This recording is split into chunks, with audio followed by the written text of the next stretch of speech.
Hi guys, how are you? Today special 1 2 3 4 formula ಬಳಸಿ ಈಸಿಯಾಗಿ ಕೇಸರಿ ಬಾತನ್ನು ಮಾಡಿ.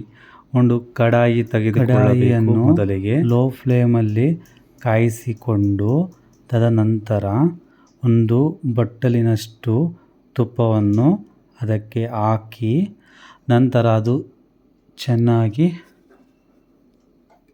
ಕಾಯಿಸಿಕೊಂಡು ನಾವು ಯಾವ ಒಂದು ಬಟ್ಟಲಿನಲ್ಲಿ ತೆಗೆದುಕೊಂಡಿರುತ್ತೇವೋ ಆ ಬಟ್ಟಲಿನಲ್ಲಿ ಒಂದು ಬಟ್ಟಲಿನಷ್ಟು ತುಪ್ಪವನ್ನು ಹಾಕಿ ನಂತರ ಕೇಸರಿ ಬಾತ್ಗೆ ಬೇಕಾಗುವ ಗೋಡಂಬಿ, ದ್ರಾಕ್ಷಿ, ಬಾದಾಮಿ ಇದನ್ನು ತುಪ್ಪದಲ್ಲಿ ಹಾಕಿ ಚೆನ್ನಾಗಿ ಕರೆದುಕೊಳ್ಬೇಕು.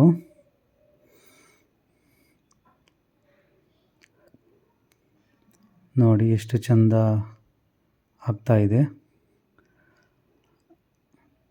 ಕರೆದು ಅದನ್ನೆಲ್ಲ ಒಂದು ಪ್ಲೇಟ್ನಲ್ಲಿ ತೆಗೆದು ಇಡಬೇಕು.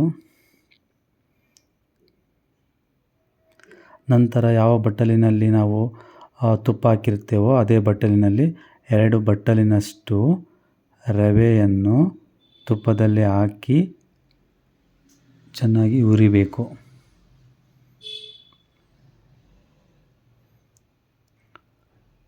ರವೆ ಹುರಿದಷ್ಟು ಕೇಸರಿ ಬಾತು ಸುವಾಸನೆ ಚೆನ್ನಾಗಿ ಬರುತ್ತದೆ.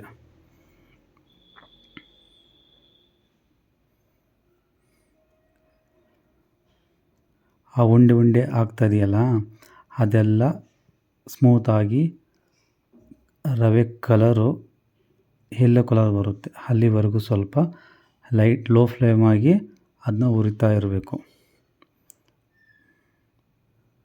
ಸ್ಟಾಪ್ ಮಾಡಬಾರ್ದು.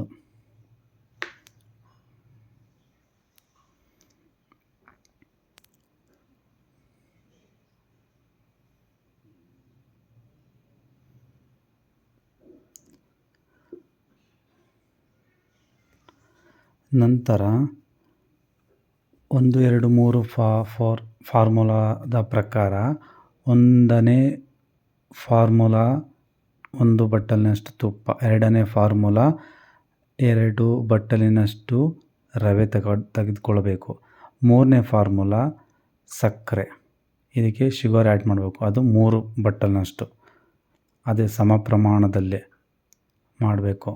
4ನೇ ಫಾರ್ಮುಲಾ ವಾಟರ್, ನಾವು ಯಾವ ಬಟ್ಟಲಿನಲ್ಲಿ ಆ್ಯಡ್ ಮಾಡ್ತಾ ಇರ್ತೀವೋ ಅದೇ ಬಟ್ಟಲಿನಲ್ಲಿ ಸಮ ಪ್ರಮಾಣದಲ್ಲಿ 4 ಬಟ್ಟಲಿನಷ್ಟು ನೀರನ್ನು ಚೆನ್ನಾಗಿ ಕುದಿಸಬೇಕು.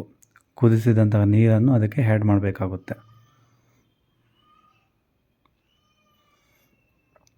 ಈಗ ಅದೇ ಗೋಡಂಬಿ, ದ್ರಾಕ್ಷಿ, ಬಾದಾಮಿ ಇದೆಯಲ್ಲ ಅದನ್ನೆಲ್ಲ ಈ ರವೆ ಒಳಗೆ ಆ್ಯಡ್ ಮಾಡಿ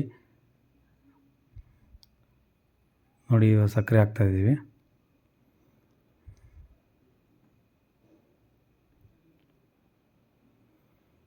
ಸಕ್ಕರೆ ಹಾಕಿ ಅದರ ಒಳಗಡೆ ಈ ಕೇಸರಿ ಬಾತ್ನಲ್ಲಿ ಸಕ್ಕರೆ ಹೇಗೆ ಕರಗುತ್ತೆ ಅಂತ ಯಾರಿಗಾದರೂ ಐಡಿಯಾ ಇದೆಯಾ? ಹೇಗೆ ಹೇಳಿ, ಕಮೆಂಟ್ ಮಾಡಿ ಹೇಗೆ ಕರಗುತ್ತೆ ಅಂತ ಗಾಯ್ಸ್. ಹೇಗೆ ಅಂತ ಅಂದರೆ ನೀವೇ ಕಮೆಂಟ್ ಮಾಡಿ, ಓಕೆ?